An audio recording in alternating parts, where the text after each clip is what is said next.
皆さんこんにちは、ゆういちです。さあ今回は部屋の中に小さなオフィスを作ろうと思います。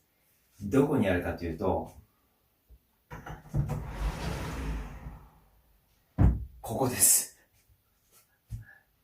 狭いでしょう。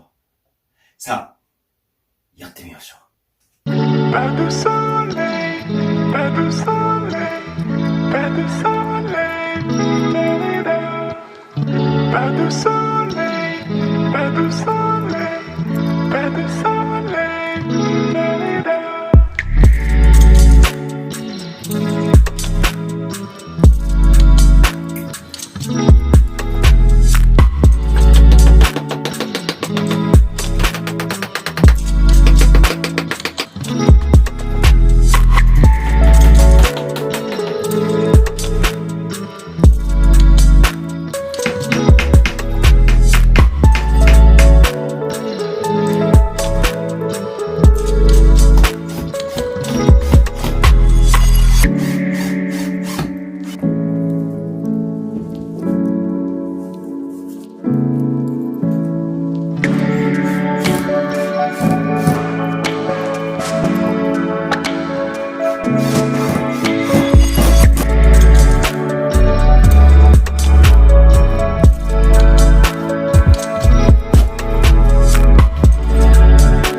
du soleil.